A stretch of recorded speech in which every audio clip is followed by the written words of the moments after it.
Welcome, ladies and gentlemen. Welcome to our live again today. Ginger the Voice is saying hello to everybody at home. Spring has sprung, even though spring is not really happy with us and is not really, coming to the party. But nonetheless, we are going to be happy because all things work for good. And yes, welcome, ladies and gentlemen. Welcome to Ginger the Voice. Tonight is another night for us to be informed, to debate, to have a cold conversation. Welcome, ladies and gentlemen. If you are here tonight and you can hear us and you can see us, kindly like our page or just jot down a hello. Welcome, ladies and gentlemen.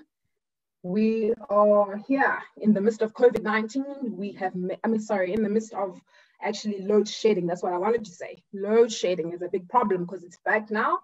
And I know that a lot of people will have a bit of a problem with connection, but nonetheless, we are here and we are grateful to be here. Welcome, ladies and gentlemen. If you are here and you're watching, kindly like our page or just jot down a hello so that we can see that you are with us. Thank you so much, Dimakazo. Thank you, Dimakazo. We see you there, Sister Dimputi. We also see you there. Thank you so much for coming through. Welcome, ladies and gentlemen. Welcome to our show for today. We started earlier because we just don't want to encounter load shedding. As we know, it's stage 2 tonight. The entire country is going through that. Welcome, ladies and gentlemen. Ginger the Voice knocking at your doorstep. If you are watching tonight and you are here listening to us, can you kindly like our profile or page or video and also maybe jot a hello if you like. Thank you so much for coming through. We actually are very, very excited. Thank you. Hi there, we can see you. We're very excited tonight. We are grateful tonight. We're going to have Miss Maya, we can see you there. Thank you so much for coming through. Welcome, ladies and gentlemen. It's going to be a very exciting conversation tonight. And we started earlier on than our normal time. We normally start at 7, but tonight we're starting at 6 due to load shedding. We got to work around, load shedding and make sure that we still continue even in the midst of this hardship. But we are grateful and thankful to God that once again we were able to pull through into your home, into your office, wherever you may be watching. But thank you so much for coming through. We welcome you at Ginger the Voice. Welcome, ladies. We'll just give it a few seconds to allow people to tune in. I do know that there's a bit of a struggle with network in some areas, particularly here in Johannesburg, because people are experiencing load shedding. So I got a few messages to say, please wait for us, we're just struggling with network. So we'll just give them a few seconds and then we will start. Thank you so much for liking our video or profile. Welcome. We've got an exciting program tonight, a very exciting conversation that we will have tonight together with our speaker. Thank you so much for coming through. We welcome you as Ginger the Voice. We'll just give it a few seconds, 2 more seconds, and then we will start without wasting time because we know it's load shedding in South Africa, but we're not complaining. Welcome. Welcome, Siseko. Thank you for coming through. Our dear journalist, I think for the Daily Dispatch in East London, Siseko Saman, Avile rather. Let's just cut to the chase. Avile. Welcome, ladies and gentlemen, to our episode tonight. We are talking all things heritage. It's once again September. Spring has sprung, but clearly spring is not really doing what we want it to do, but we soldier on. Okay, thank you so much, Xander, for liking our profile. We can see you right there. Thank you, ladies and gentlemen. And I think we've given our people enough time, so we need to get rolling with the ball tonight. We're so excited and so happy to be here with you. My name is Ginger, and I'm the founder of Ginger the Voice, a company that seeks to give hope, courage, and enlightenment. We do this through various platforms, such as emceeing, speaking, singing, and also hosting talk shows. So tonight we're talking all things heritage because it is Heritage Month in South Africa, and our topic for tonight is the Christian church and heritage. You see, heritage is something that's passed on by our forefathers to us. so that we can preserve it for the next generation to enjoy and to understand and to know. Okay, it forms our culture, our norms and standards. In South Africa, we are blessed with an impeccable, diversified heritage, from your sites to your landscapes, to the minerals and resources we have, even our climate. We've got tourists who come to South Africa just for the nice sunny weather. So we're a blessed country that today we're able to celebrate and acknowledge, the diversity that God has bestowed upon us as South Africa. I mean, we have a diversity also when it comes to religion.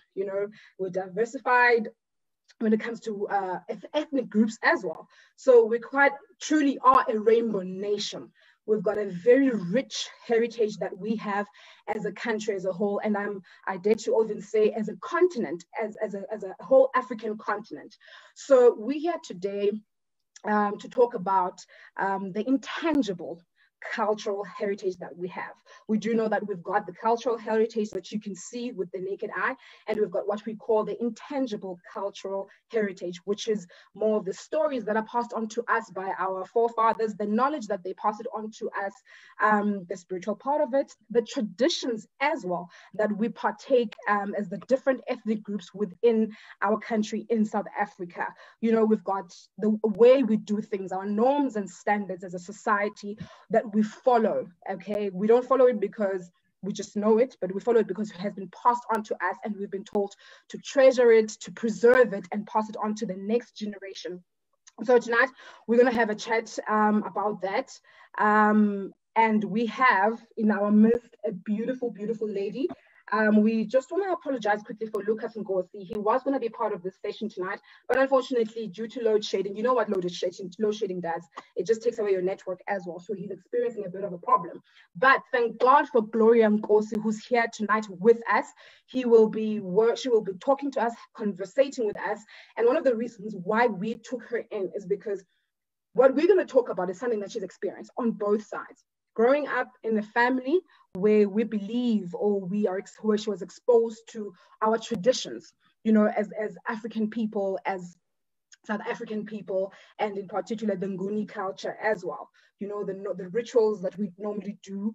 And also, she's also a Christian. She's a staunch Christian, if I may put it that way, a radical for Christ. So she has tasted both worlds. So she will speak from a point of understanding and knowledge from both worlds. Gloria is not just that, but also she's a speaker. She's a life coach. She's a radio personality on Radio 2000. She's also a writer as well, and an entrepreneur. So you can follow her on her page after this program tonight. If you like what she's about to say, I'm sure you're going to love it in actual fact. You're going to fall in love with her knowledge and her understanding of issues. She's Gloria POV on Facebook. So let's cut to the chase and speak about this. We can see you guys coming through. Thank you, Buswamini. We can see you there coming through. We've already started. So tonight, first question I would like to ask you, Gloria. Thank you so much for coming, Gloria. We welcome you to tonight's show. This is your first time on Ginger the Voice, and we thank you so much for your time, and we appreciate you so much. And we're saying we chose you because we understand that you have in-depth knowledge on this subject, and you can share something with us, and probably the questions that we have as African people, as the Black nation from different types of ethnic groups. First of all, before I even go even further on it, I want to say you are more than welcome here. Thank you. All right, Gloria, we've been talking a lot. It's Heritage Month in South Africa. We're excited about the preservation and acknowledging of the things that we have. But what we also want to understand from a Christian point of view, what is heritage? Well, actually, the definition, let me greet everybody. I see quite a number of people, even on my watch party, from my own community, quick acknowledging and the seal or Chris Chambiwa, Nkosnati Muse, Martin, so many others. I cannot mention everybody, but thank you guys for tuning in tonight. So let's just start at the beginning. You have defined heritage so well, and that is basically ultimately what heritage is in the bigger scheme of things. It's those things that are handed down from our forefathers, from our ancestors, great grandparents, as a way of living. They are tangible. They are things that are heritage that we can touch, feel, and see. But there are also things that are not touchable or tangible. Now, when it comes to the Christian perspective and heritage, there are a couple of things. Remember, when the minute we bring Christianity, we have to base it on the Bible, because biblical teachings are really what guides us to understand this God, and what is the whole concept around our belief system. So the Lord mentions a couple of things in the Bible that are then what we would call heritage. One, the Lord says children are a heritage. So children are a heritage. That's how we look at children in the Christian belief system. This is why we are totally against abortion, because we believe that children are an inheritance. Land is an inheritance. Yes, land is an inheritance as well. The other thing is heaven is also our inheritance through Jesus Christ. So we also have heritage, heaven as our heritage. But also our heritage is the gift of salvation, which came through Jesus Christ, passed on through us, where Jesus Christ says in the word that now we are co-heirs with him. So we are now together with him in this heritage of God in this world, representing a godly and divine way of living. However, so these are the things that I'm touching that you cannot see, feel, and touch, some of them. But we do also have places that you can see, feel, and touch and visit that can be regarded as the Christian heritage. This is the one of the most important ones, is the tomb of Jesus Christ. So if you take a flight today and you go to Israel, they will be able to show you that the tomb is what? Empty. There is nobody there. That is one of them that really plays a significant role. And of course, there are still places where certain things happened, that are biblically recorded as heritage. We can call them places of heritage as well, like the River of Galilee, on the cross, the mountain where Jesus would do his teachings. So those are the places that you can visit. That is from what is recorded in scripture about the journey of Christ. So let us remember that Christianity is a belief system that is designed around the life of Christ. So we are all following the teaching of Jesus Christ. However, in other parts of the world, you may find things that are not recorded in the Bible that we can refer to as Christian heritage, like certain Bible schools. There is a Bible school that is called the African Heritage Bible School that is available, where you can go and learn about the African church history. There is a Bible college in Johannesburg called the Johannesburg Bible College, where I know they are busy trying to preserve the information, because our challenge as African people, Ginger, is that because we did not have systems to record our stories, all those things got lost. So now, thanks to technology, we have an ability where even archaeology and historians are assisting us to gather those information together. So you can one day just go to one institution and find all the information that you need. Tell me, in these institutions, would we find perhaps things like Paul's bones or something, or someone who's part of the biblical characters? As you're talking about historians digging up things, we do know that in your natural world, you can get someone's bones to say, or an archaeologist to say, we found so-and-so's bones. Have we ever gotten to that stage as Christians to say, we found Paul here, we found Timothy here, we found etc.? Well, yes, in Israel, if you go to specifically, there are these journeys, travels that are done yearly. But now, of course, because of COVID, there's a lot of complications around that. But you can actually find out what is available there for people that wants to really experience the places, even the places where people were probably not necessarily digging up bones, because that would be a space where a museum would keep bones. Usually we don't keep bones of people, but we rather keep bones of animals and so forth. But in terms of tangible proof, where you could actually see physical things, and actually there's people I know that have been to Israel that would even tell you that there are still stones where things were written, the stones where the 10 Commandments were written. You can still feel and touch them. You can even still go and find that there's some cloths when somebody was running and there was a story, a cloth stayed behind. They would show you things like that are really quite historical and have, that impact of things that really happened in the Bible. Things like the Ark of the Lord, the Ark of the Covenant. There actually has been a recent finding that the Ark of the Covenant might just be right at the top of Africa. So those are things that are quite interesting. This information is available if you look for it, but do not be dismayed and do not be shocked if you find that sometimes if you check things on the internet, there's certain information that is missing, or you might find that the interpretation of the race of the person is actually not who the Bible is describing.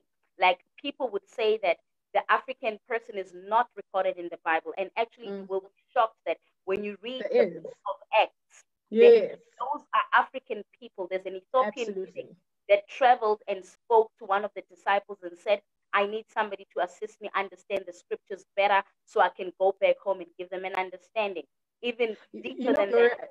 As you're talking about that, that we might have been, I'll put it out as saying misrepresented, as African people, as though we are not in the Bible unfortunately, by so-called people who came, the missionaries who came to South Africa. And you find that alone makes us as South Africans, and probably Africans at large, not to really want to believe in this Bible, because we see it as a book that has been brought by the white person who came to capture our land, and we're not even featured in this book. So I'm amazed today that you're telling us we're actually there. We are featured in this book. Yes, we are definitely featured, and if you read, maybe I'll just give towards the end a couple of scriptures that people can read, and you can actually go deeper into research. Keep in mind as well that through time, every time something is interpreted, it loses its original meaning. Notice that even the names that we use, even for Jesus's name is a name in the interpretation of the English language, but the original Hebrew language is Yeshua, Yamashiach. So when somebody says in the name of Jesus, if you're in Israel and you say in the name of Jesus, they might think you're talking about something else, but you're actually referring to exactly the same person. So if things got lost in translation, you'll see even the names. I mean, there is in the book of Acts where they talk about a specific group of prophets that came from Niger. Niger is Latin for black. Okay. So those prophets are the prophets that actually said to Paul, you need to go, you and Barnabas go and evangelize. This means that these people have a certain level of spiritual and understanding of biblical teachings that they were actually able to say, Paul, now you are ready to go. This very Paul that we today are celebrating as somebody who kept the history, who wrote the books, came from the hands of an African. The first Bible college was actually started by an African person. His name is Clementine Alexander. Now, when you hear these names and when you Google it, you can go and Google it, you'll see it's a white person. But archaeology has proven that it is not possible where they came from. So it's the same argument that maybe we might not say that Jesus was black like you and I, but we can argue that he was not Caucasian, because the book of Revelation says his hair was woolly, his eyes were like fire and brown. I mean, we have black people or the bloodline of the black descent has got brown eyes. Our hair is woolly. So absolutely. They lead you to go back to find out what is really the truth. And if you look at the historical places, where were things happening? Egypt is in Africa. Okay, the original people of Egypt are actually people that look like you and I. They might not be speaking Sesotho, Sezulu, Setswana, but they are of the bloodline of the African. Gloria, talking about that, let's just go back to the very beginning of our conversation. You said that part of our heritage is also land as Christians. And currently in South Africa, and probably in some parts of Africa as well, we as Black people are fighting for land. So what could this mean? Could this mean that we are on the right path? We are on the right track? Is it sin to actually be part of politics? Is it not sin? Is God for us when we are, standing there saying that we want our land back as Christians? What is that? What does that mean? It's actually, thank you for bringing that up, because I believe that there is a voice or a narrative that is missing when we are debating or talking about land. And that is the biblical voice, or rather the godly voice, in this whole structure. So actually it's so fascinating that when you read the word of God, all these things come out. You just need to look for it. In the book of Acts chapter 17, Paul is talking and having an engagement with the church of Berea, people in Berea, people that actually had their own way of serving God. They had idols, they had, and all those things. And he is addressing them. I'm just going to focus on the part that speaks directly to what we're going to touch on now. Then he says, the God who made the world and everything in it.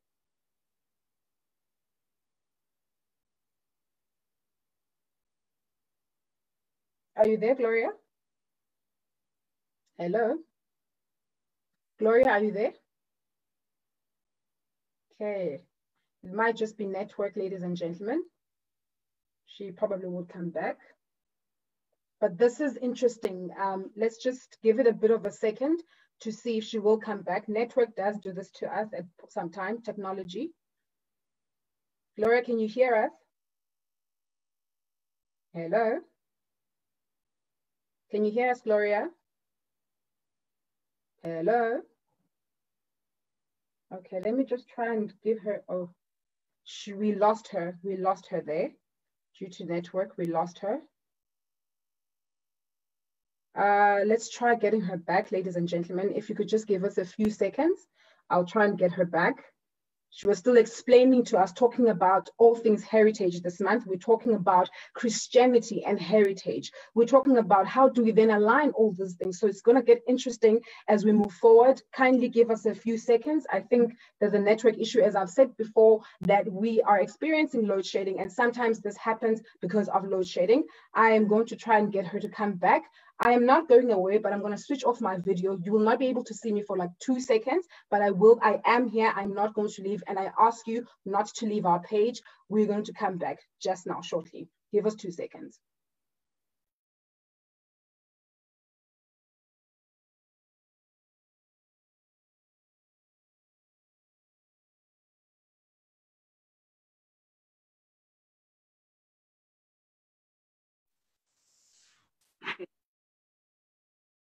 We are back. Hi. Wonderful, wonderful. Thank you so much, Gloria, for that. I understand it's network and its issues, technology and its issues, but please continue where you left off. We still have our viewers online watching us. Let me just see. Yes, we still have our viewers online watching us. Thank you so much for your patience, dear viewers. Gloria, please take the stage. Yes. So let me apologize. Load shedding happened, but I had actually a backup. Thank you. So it's all good. Great. So Wonderful. We were reading the book of Acts chapter 17.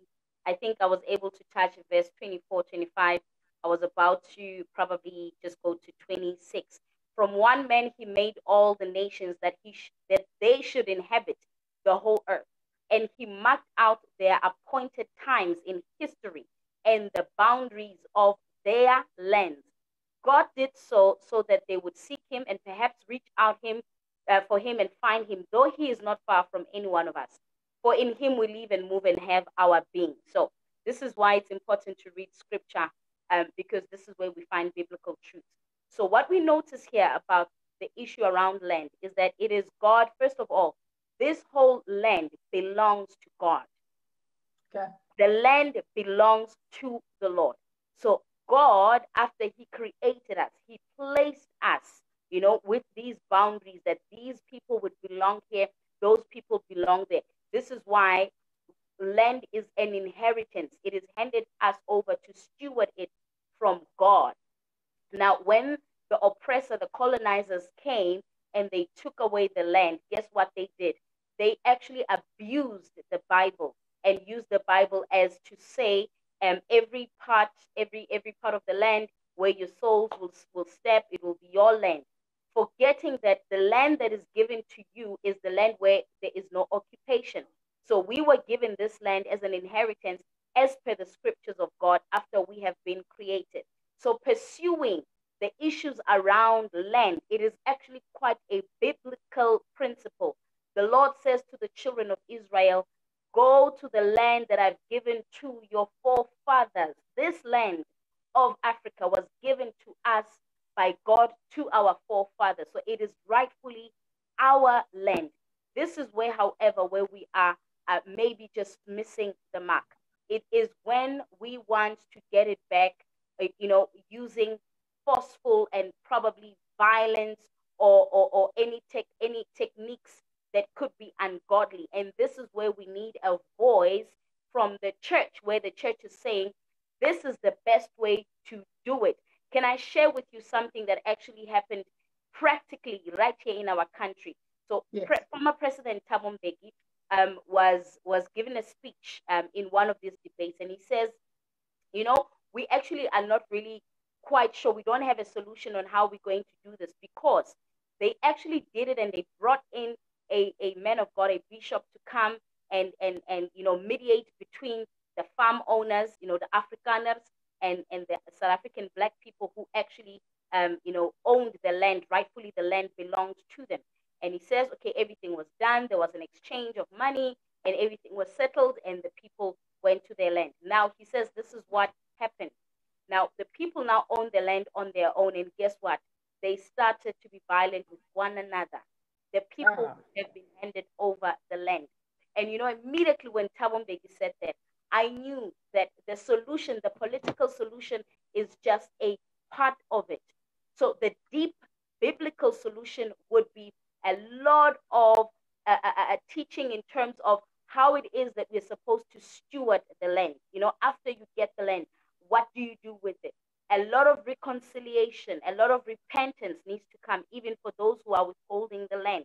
So this is why biblical Christianity, and I am very specific by saying this, because there is a Christianity that exists that came with the colonizer that we cannot deny. But the biblical Christianity is a belief system that addresses the matters of the heart.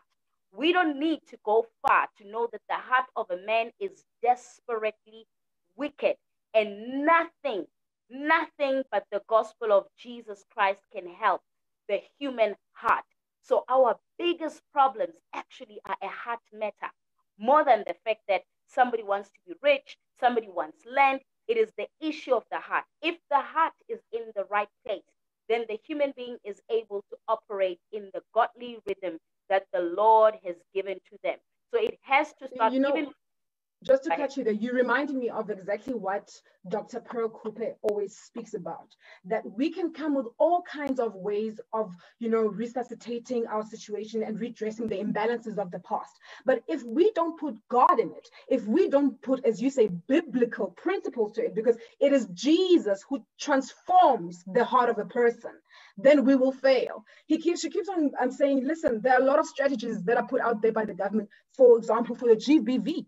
There are a lot of strategies that the government has put out there. Our government is very brainy. Our government can do it. But the problem is they put these strategies that will not work because they just forsook one part, which is very important. It's a smaller part, but very important. And that is the biblical principles, because that transforms the heart of the people. I like what you just said. I just wanted to emphasize that biblical principles, not just any Christianity, because everyone's a Christian now, biblical Christianity, that's what we're talking about. Biblical principles, that's what changes the heart of a man.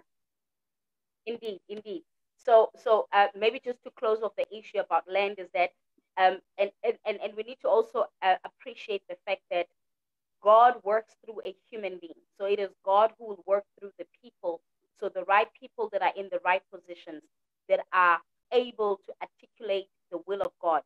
This is what we actually need, the right kind of leadership in order for us to be able to get the correct transactions.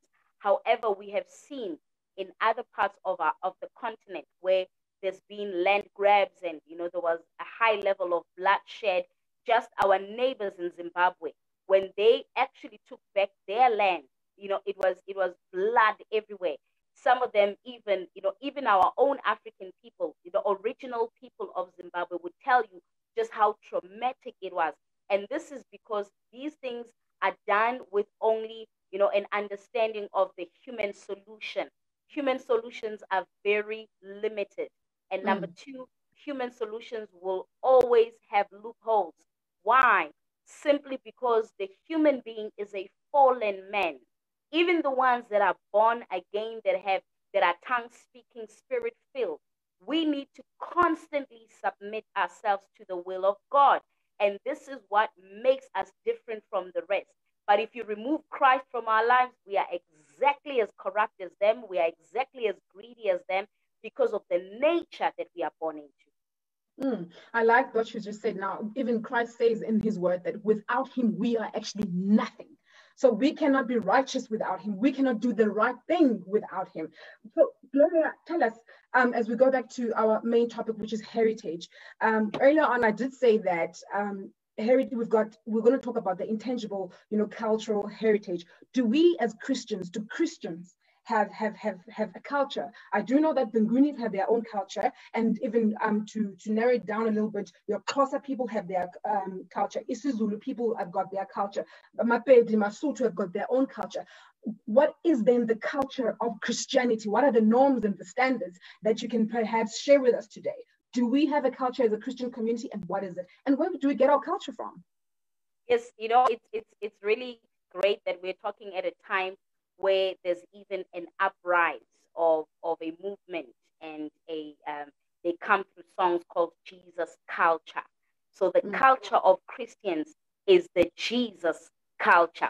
Now, if you want to know exactly what the Jesus culture is about, you can go to the book of Matthew chapter 5. This is one of the best sermons that Christ preaches at the mountain. Many people call it the Sermon at the Mountain, after the disciples have followed him. And he goes in deeper to explain what does following him really mean.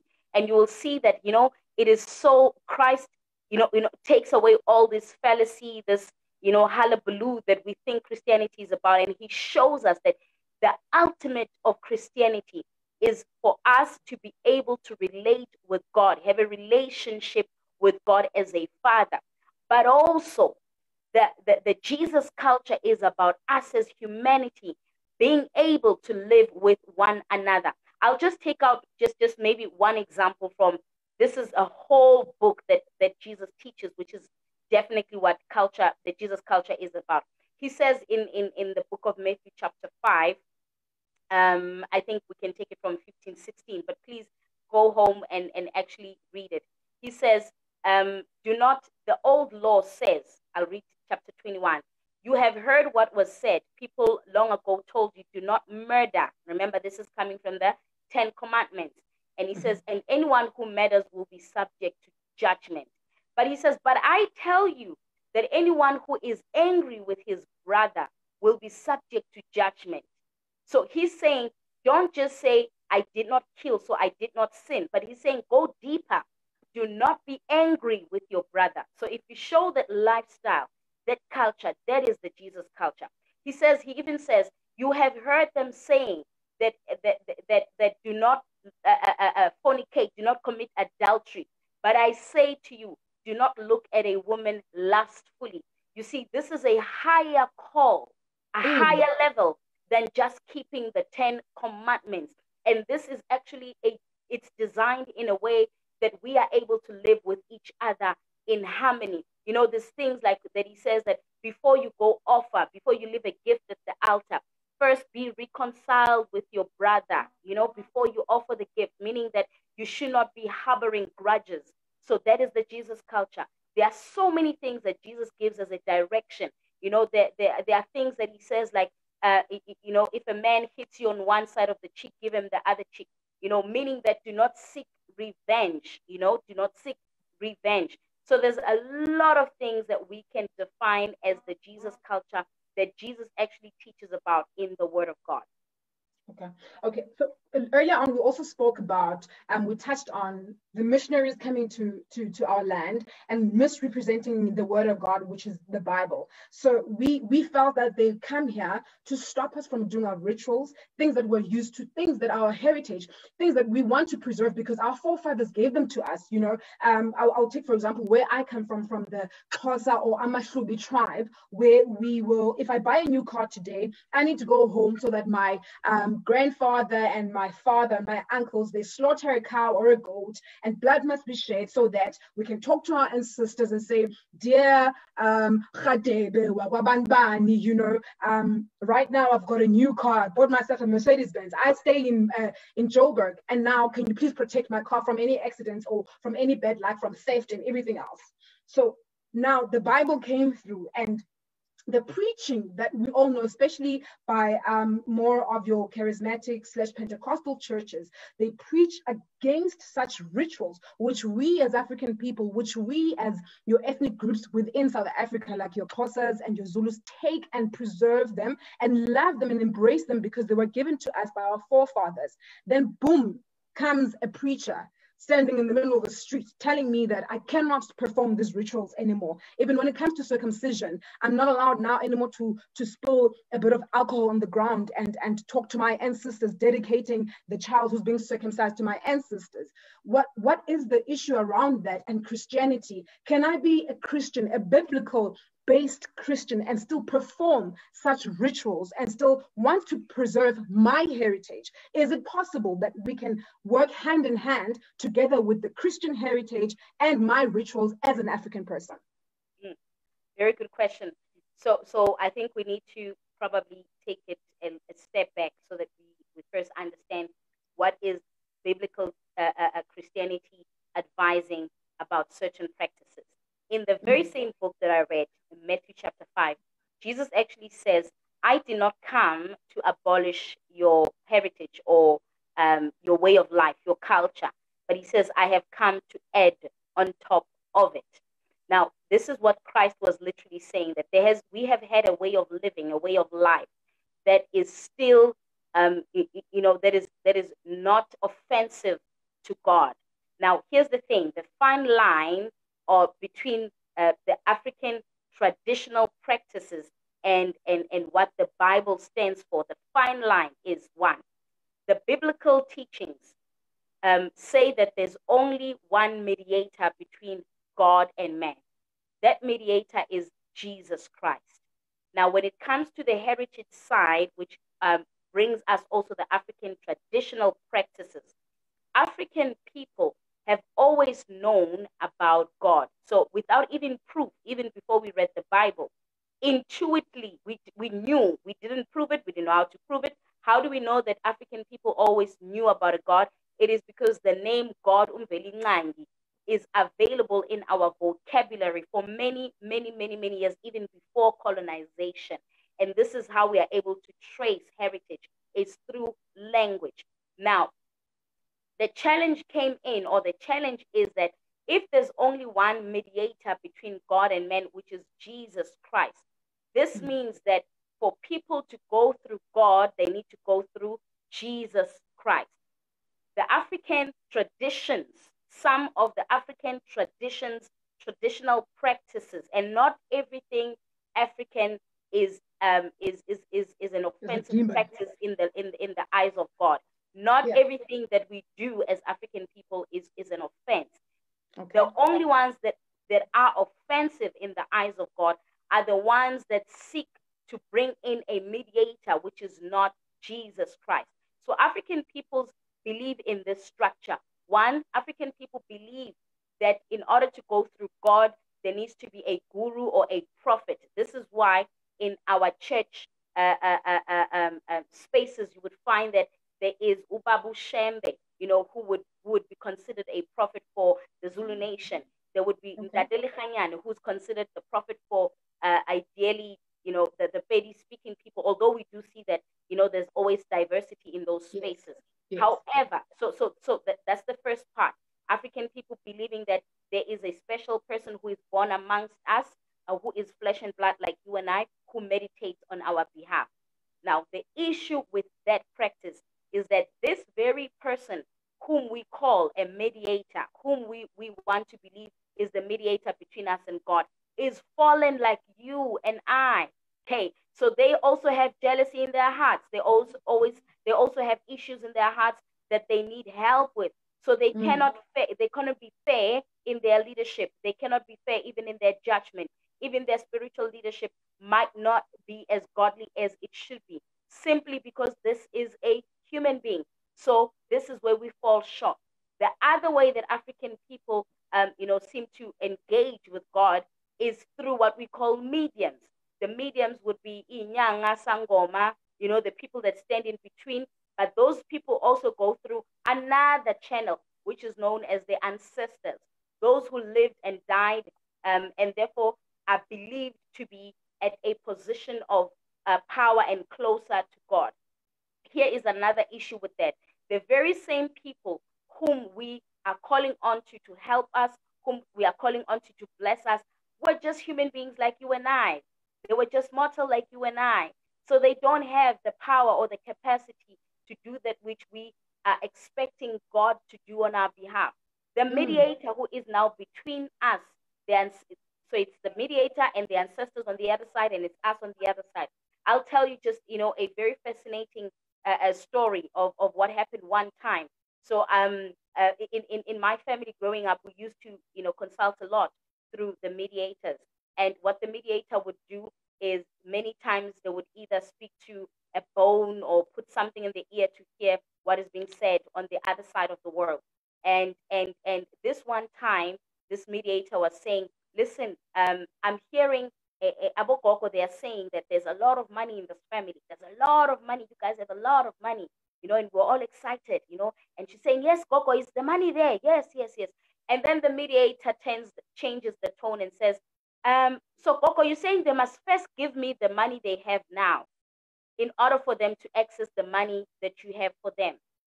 And yes, yes, yes, yes. So you see, the issue with that is this person whom is mediating supposedly on our behalf is just as fallen, and she was also only looking out for themselves. So this is where the issue is.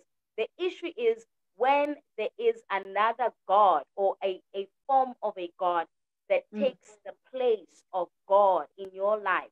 Even worse when we go through a human being, because that will always be a system and a belief that has a lot of loopholes that cannot even be satisfactory. Even worse, it does not address the human issue, the biggest human issue, which is the human heart. Also, this belief system is not universal. It is not about humanity. It operates only in the family. Yagwa nkosi, in the family. So sometimes you even hear things like, hey, Idlos la wankosi powerful, and you're wondering if you're not in Nkosi, I wonder how strong is mine. So the issue there is that any belief system, so I've mentioned just a few, but any belief system that actually relies on the human capacity and capability will always fall short. Any belief system that seeks to take the place of worship for God, you can only be blessed by God. You can only be made right by God. And any belief system that seeks to replace God is offensive in the Christian belief system. However, there are certain things in our culture. Remember that our culture is a way of life. So we first, so this is one of the things that we need to address very clearly, is that before you are African, you are a human being, right? So we start, our perspective is that the beginner, the Alpha is God, and the Omega is God. So when you approach life as an African person, you understand that the beginning is God, the end is God. The in-between can have influences of your culture, and there is nothing wrong. It is, when we read at the beginning, I don't know if we did, I don't think we read it. Oh yes, the book of Acts, we did read at the beginning, where Paul even says, it is God who decides whom he wants to place where. So God saw it fit that he wants you to be in the African continent, specifically in the country of South Africa, specifically in the township of Mdantsane, specifically in the family that you were born into, because he had purpose with that. So other cultural practices that we have that are not infused or that are not propelling us to worship another type of a God are very much acceptable. like when you buy a car and you go home to show your parents who are alive, for them to speak a blessing upon you. It's a good African practice.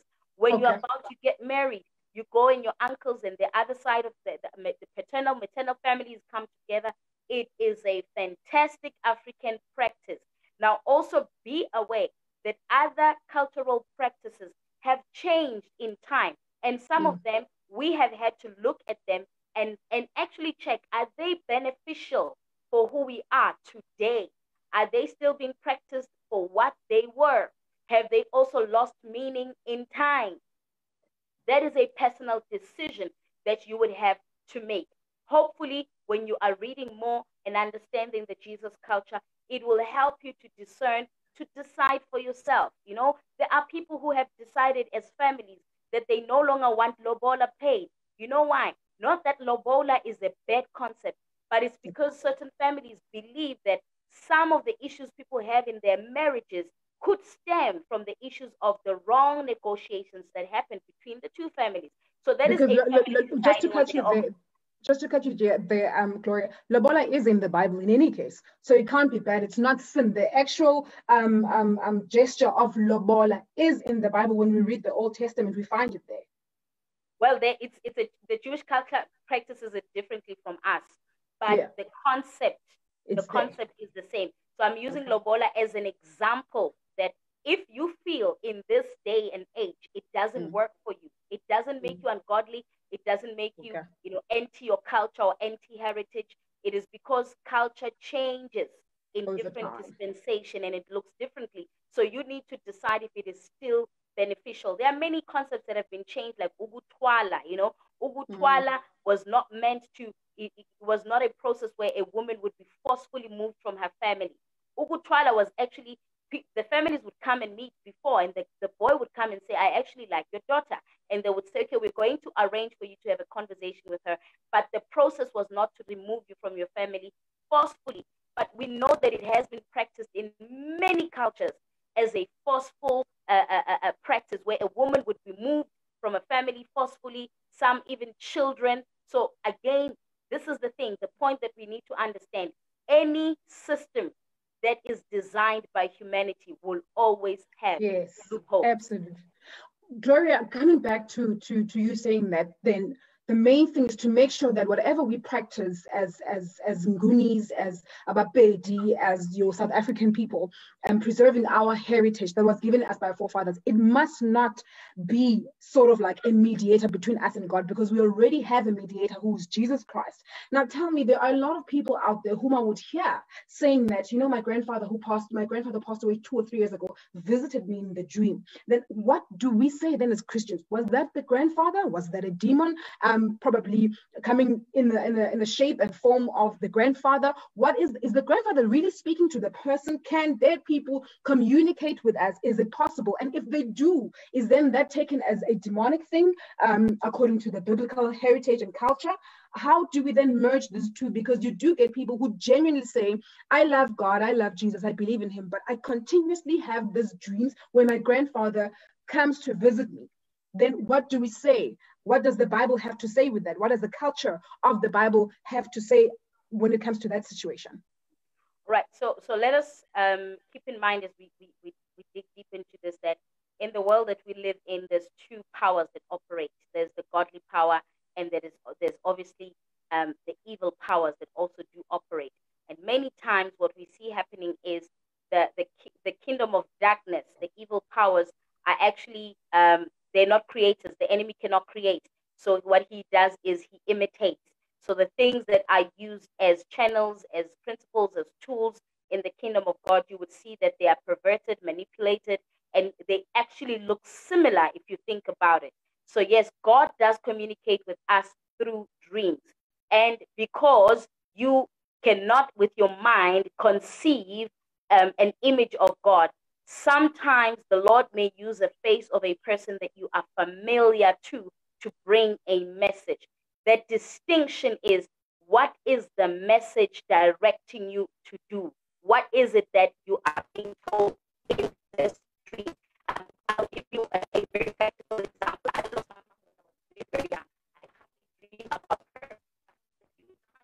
dreamt of her would be when I'm going through a difficulty, and she would come in a dream and she would say, hold on, everything is okay. So I have learned to grow in understanding that my mom, the one who gave birth to me, doesn't remember, is resting, is not of this world, cannot partake in the world that I'm in right now because she's moved over to the other side. It is not her. But the best way that the Lord can give me a message of hope is through a face that is familiar. In saying that, yes, the enemy can also use the faces and the familiarity of our family members who have passed on to drive us to do or to engage in practices that could bring upon a certain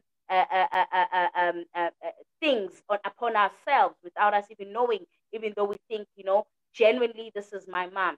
So it is a matter of understanding that those who are no longer with us cannot partake in this world that we are in.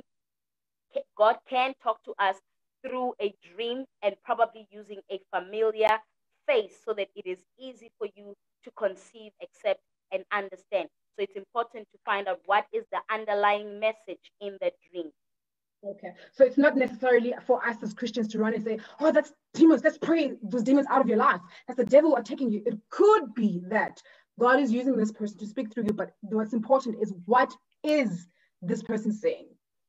What is the message behind? Yes. All right. Just one of the few last questions that I have, and we want to welcome Lucas Ngosi, dear viewers. He's one of our panelists tonight, but he couldn't join us earlier on due to load shedding in his area, and his network was just messed up. So we thank God that you were able to join us, Lucas. Welcome, and we'll just throw in a few questions to you too, so that you can just form part of the panel. Lucas, can you hear me? Yes, I can hear you. Wonderful, wonderful. Thank you so much. Lucas is also a skills development facilitator. He's also an author and a speaker as well. So today we've got people who are speakers. I like that. And they're knowledgeable and have in-depth knowledge on the subject that we're talking about today. Gloria, just again, in the context of uncertainties and the dystopia that we as a society are going through at the moment, there's GBV happening, a lot of gender equality we've been crying about even in the workplaces. There's now, unemployment rate that has, just reached even higher levels than it was before COVID-19 happened in our country. How can this Christian heritage play a role in one's life when one is experiencing such uncertainties? I like the fact that you brought up GBV, because I feel that as the church, we haven't been loud enough about our stance and what biblical teachings are saying about this matter. It is quite amazing that these things that we are experiencing today are nothing new. Gender-based violence can be pulled out in the Bible and it can be shown. I'll share just one story just to remind those who are wondering, GBV where? When Sodom and Gomorrah was so far from God, and they were practicing all kinds of sexual immorality, and there were these angels that came, and these angels wanted to sleep with the men in the city. And unfortunately, somebody who is supposed to be in a position of protection said, no, don't sleep with the men, rather take my daughters. Okay, that is GBV. Let us understand, though, that when it comes to biblical teachings and the gospel of Jesus Christ, from the beginning, God's original idea in the garden was never for anyone to have authority over another. The Bible is very clear that he said he gave them dominion. So these two, men and women, are supposed to be ruling and having dominion over everything under them. No one is supposed to be lower than the other or the other higher than the other. Now, through the fall of man, this is where we see all these practices, these human practices coming to pass. And this is because we are dealing with a fallen nature. The human being, is a fallen person. So here's another challenge with a human being, is that human beings are able to justify their, incorrect behaviors sometimes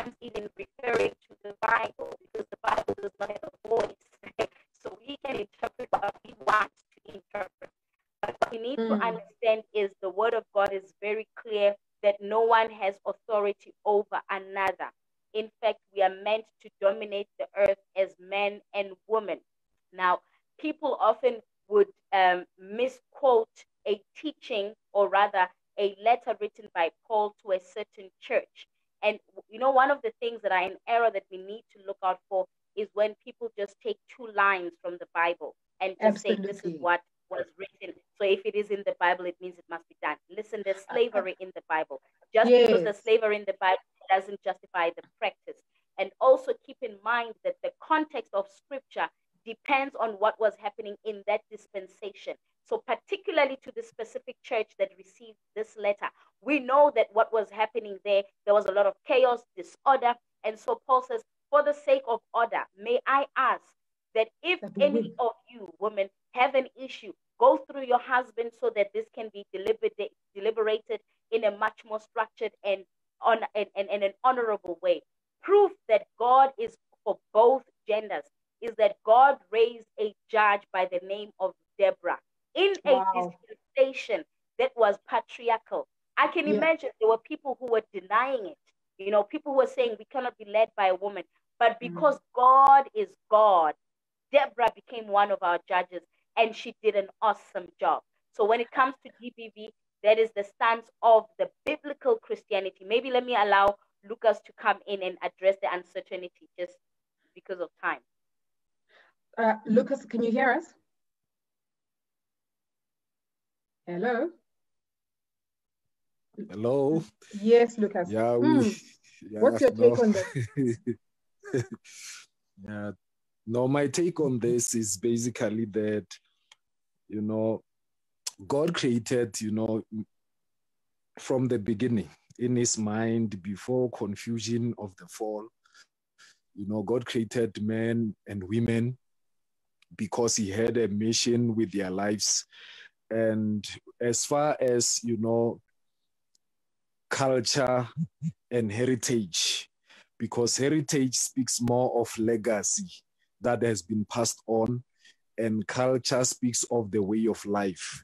And as Christians, our way of life, it should be, from the view of how God sees things. And then where gender-based, issues are concerned, we should look at these things from what God is saying about it. And unfortunately, God did not create any gender to be abused, whether women to abuse men or men abuse women. And it creates a problem because we see a culture that, this culture of abuse, and the culture of abuse, is propagated by not knowing the value of, the kind of people that God has created, whether be male and female. God had best ideas about them and great things about them. That's why you see, as my sister Gloria was saying, that you see the likes of Deborah in the picture doing great things, because that's what God has in mind. But unfortunately, because we don't understand, as the late, Dr. Marsman Rue said that, where purpose is not known, abuse is inevitable. We abuse because we don't understand the purpose, behind God creating women, behind God creating men. I mean, with women, God was thinking a helper. And, I normally say about helpers, that is a minister without portfolio. It's like, it's like a Joseph with a robe of many colors, but in a female form, because a helper must be anointed that at whatever point, there's a need, they must arise to an occasion, which is something which is so unique about women and so forth. And there are certain limitations that, have to do with men. And God said, it's not good for them to be alone. Let me get them somebody who will always arise, to the occasion and things like that. So we need to understand, and therefore the culture of abuse must be ended, so that we see each other as God sees us. And which brings me again to another thing, that as Christians, Jesus said in John 13, verse 35, that by this shall all men know that you are mine. And by what? By love. You know, the culture that we should propagate as Christians, it's a culture of love. And love does not abuse. Love, you know, it's not rude, it's not abusive. As you see all those attributes of love in 1 Corinthians 13. And God is love. So God is about that. It's his culture to love. And which is a culture we need to propagate and then carry forward, make sure that we love our women, we love our men, and we value them according to the way God, you know, values them, the way God so loved them so much that he gave his son, that whoever believes, you know, in him should not perish, but have life in abundance, life, you know, exciting life, you know, have and enjoy life, even as according to John chapter 10, that Jesus said, I've came that you may have life to the full, enjoy life to the best. So this is a culture that we need to push, you know, look for as Christians. And, you know, the other thing about, you know, culture, which we should mind as Christians, is that in this culture of love, you know, culture begins with a source. And, you know, I call that the pioneer. Because culture does not just appear. It starts with a visionary who teaches, who imparts. And our visionary, our teacher, the founder of our faith is Christ, who has shown us, you know, how to demonstrate love, even to women. You saw that woman who was caught up in adultery, where Jesus showed her love. When everybody was like, no, let's, you know, stone this woman to death. And he wrote down and he was addressing men and said, he who has no sin, let him be the first one. Jesus was the defense and making sure that they are not abused in his presence. Why? Because of his move by love. In the book of Matthew, you see that he was moved by compassion, love in action. And being moved by compassion, he healed people. So his culture is a culture of love. Christian culture to us as believers must be that, you know, a culture of love. Because this is how Jesus said, by this shall all men know that we are his. This is our way of life. And culture, I think lastly, you know, is driven by values and beliefs.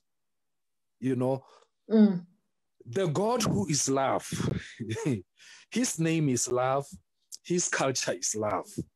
So if we belong to him, if we belong to Jesus, we must be driven by the value of love and the belief of love, because the one in whom we believe is love.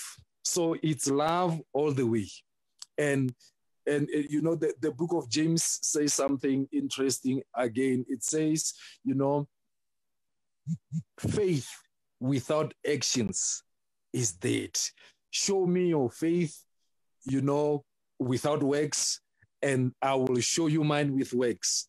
And he's also highlighting there that, you know, you say you believe, even demons, even the devil believes.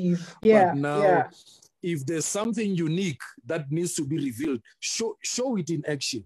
If you believe in this God who's love, show it in your works. Your works will tell us of your culture, because you act, you do things, you know, based on that value system, which is, you know, the foundation of your culture. And our culture is a culture of love. So let's love all the way as believers, you know, show love. And, you know, things like the arts, fine arts, and all these things are expressions now from that place of that culture. They are the expressions of the culture that we must carry out, meaning when we do the arts, when we do the music, whatever that we do, we should do as, you know, expressions of love. In however we do our music and so on, everything that we do should reflect who and what we believe in. Absolutely. So part of our heritage is love. So if we move from a point of love as the Christians, then everything else will come into place. Is that what you're saying to us, Lucas? Yes, that's what I'm saying. And, you know, because people say different things about love. Love in a manner that the scripture is saying. Like the Bible is saying, you know, love your neighbor as you love yourself. Even where men and women are concerned. Although, you know, in this regard, Paul was talking to couples, married people, but the principle still remain that, you know, we should love, you know, our women like Christ loves the church. You know, the other day I was studying just that part. And I learned that, you know, I mean, Christ loved unconditionally. Christ loved this imperfect being called the church unconditionally with her mistakes, you know, with her imperfections. Now, love doesn't wait for you to be perfect. Love loves you even in your imperfections, which is this kind of love which is scarce. Today, you know, what we call love are just transactions. I love you because you love me back. I love you because you do 1, 2, 3, 4, 5 for me. That is not the culture. You know, in the book of Acts, you see love at work, where they are being persecuted, where they are reviled for the name of the Lord, but they kept loving people. You know, they kept on showing love to the people, no matter the odds. Why? Because it was not driven, you know, by what people did to them. Even Jesus himself says, love your enemies. If that woman or that man is your enemy, the culture of the kingdom says, love that person, you know. And that's a heavy one. Yeah, because it's easy to love those you love. But loving someone enemies, who does not love you, it's quite difficult. Another dimension. It's quite difficult, absolutely. So as we wrap up our session for today, what I would like to know from you then, how do we then preserve this Christian heritage, the biblical-based Christian heritage? How do we pass it on to the next generation? How do we make sure that it doesn't become extinct? You know, Paul speaks about us keeping the old-time religion, if I may put it that way. I'm just paraphrasing what he was saying. What he was saying is that if anyone comes with anything that is new to what we have taught you, then that is not right. So how do we then pass it on to our children, their children's children, so that it will be something that they know for the rest of their, from one generation to the other, and we preserve it, this Christian culture or intangible cultural heritage? How do we preserve it? Maybe you can start, Lucas. Okay. Yeah, we preserve it like, you know, every culture is preserved, you know, because the ones who are ahead are the ones who are passing it on to the next generation. Like you know, our elders in certain cultures will make sure that whatever they know of their culture, they have schools, you know, initiation schools to pass it on to their children. Like in the Bible, where in Genesis 18, where God is saying, no, can I hide this from Abraham? No, I cannot, because he will teach, you know, his descendants the way of the Lord.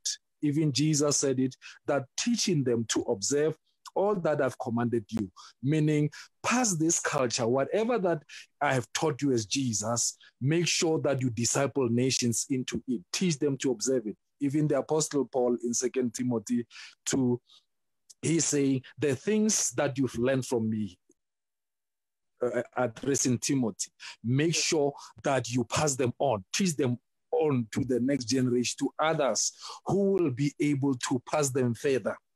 So hence, you know, there's an educational element that is very much important, the discipleship element, which will enable. We see it also in Israel in Deuteronomy 6, where God is saying to the elders of the day that make sure that you teach these children. You know, the unfortunate generation was the generation of Joshua, who enjoyed everything, you know, bling bling, because they were grabbing lands, you know, land reform and having lands, you know, Begumnandi. It was so interesting. Everybody receiving blessings, and they forgot an important thing: to pass on the legacy, the heritage of what God has been teaching them, how they passing on this faith that made them to possess all these lands and so forth. They enjoyed the blessing and they forgot to prepare for the next generation, so that this generation, this blessing become a generational blessing instead of a generational curse. So that failure to equip the next generation, brought forth a generation of lawless children in the book of Judges, where everybody was doing as they please. And therefore, they were experiencing multiple battles and cases, killing each other as children from the same place, because that gap introduced now a new culture of misbehavior, because people who were anointed and blessed, failed to pass on the lessons that enabled them to retain the blessing. Parents failed to teach children on why they are blessed. Children that just see blessings and say, "Wow, Papa, yeah, my dad, ooh, my mom, they are so blessed. There's the milk and honey, this bling, everything. Big houses, we never build them, yay!" But they were not taught why. So we need to carry on with this culture, teach this love, show this love, demonstrate this love. Hence, we are experiencing even the church now. We are technically in the book of Judges in our churches, because of the previous generation created a gap of imparting these important lessons, of our culture as Christians. I guess Lucas and Gloria also, what you're saying, Lucas, just to finish off, you so much, or rather you're saying to me that, or insinuating that, mentorship is also quite important, because when you're passing something to someone, sometimes you have to teach the person, sometimes you have to show the person. So mentorship is also something that we need to embark on as the Christian culture or the Christian people or society, so that this thing that we have as a heritage is alive from one generation to the other. Okay. Thank you so much. Thank you so much, Lucas, for that. Tell me, Gloria, as you wrap up and say your last words, in this modern society, how do we preserve, and what's happening out there, how do we preserve this Christian heritage? It's the what Lucas has alluded to is actually quite one of the scriptures I read with a broken heart. Just when you open the book of Judges, it says, then there was a generation of people that did not know God. Specifically, it says they did not know God, nor did they know about what he has done. It is so heartbreaking that the same people who experienced God could not translate God to their children. And the element of education is a big element into us preserving the heritage or the culture of Christianity. But also the other thing that we need to be very intentional about is in how we are defending the gospel. So one of the ways we preserve is when we say this is not biblically correct, where we do not watch things happen under our nose that were not supposed to happen. We see John doing it. John sees that the Pharisees were misleading. They were doing wrong things, and he stood up for the gospel. And sometimes standing up for the gospel means you might end up in a position that John ended up in, where he found himself, he was in jail, nobody was there to assist him. And defending is actually a principle of the kingdom of God, that even amongst us as a people, as people who believe in God, when Ginger is not doing right, we not need to keep quiet. We need to stand up and say, that is not the biblical teachings of the word of God. That's one way. But another way is to ensure that we have visibility in different sectors of society. So we need to start to get to a point where we teach people that you do not leave your Christianity outside of the corporate company that you work for. You take the culture of Jesus Christ with you into that corporate culture, because somebody will be able to notice that you are not like others. You are different from the rest. So we take this culture in every space that we are in. We also need to be very intentional about preserving our own heritage. Even as African people, we have had our own encounters with the Lord. We have been blessed with people that have walked with God. The founder of Assemblies of God, he is a monument of history and the heritage of Christianity. Right now, people think that the only time we knew of God was when the missionaries came, which is not true. We have known of God even before the missionaries came.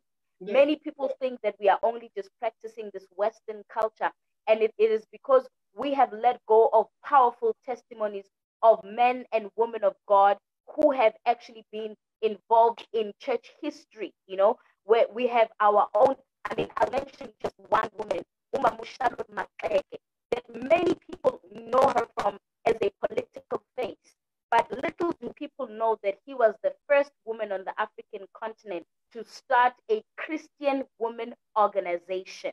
So we have ministries for women today because Umamushalo Matleke was one of those people. She studied, she was under the AME church. She went to study at Bible school. She was a theologian, and she led through the biblical teachings of Jesus Christ. Right now, we have monuments that are alive, you know, people like Apostle Lucas Ngozi, where we should be, you know, capturing whatever it is that the Lord is downloading through them. And there's many of them. Dr. Gumbi, Mfundisu Gumbi. That is we need to preserve such information so that our children can be able to find it elsewhere. Representation, education, taking this culture into these spaces where it is not a church space. Let us teach people how to operate even in those spaces.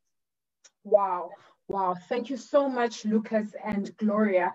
Ladies and gentlemen, we've run out of time. We've actually went overboard because of the glitch that we had earlier on with Gloria, so we decided to extend the time. But thank you so much for your patience. Today, we've spoken about the Christian heritage versus our own African heritage, if I may put it that way. And we've seen that how we actually need to go about practicing the Christian culture and which traditions and rituals we need to let go of and which ones we can still keep them with us, that they're not actually against the will and the word of God. So what I also like is to emphasize the fact that the Bible, as much as it came with what we as Black people perceive as the white men, the missionaries, as much as they used it as a tool to probably kill us and put us at a disadvantage. But when you read the word of God, it is a book that has us included in it. It is a book that is a manual for our daily living. It is a book to help us to move from one level of glory to the next, from one level of success to the next.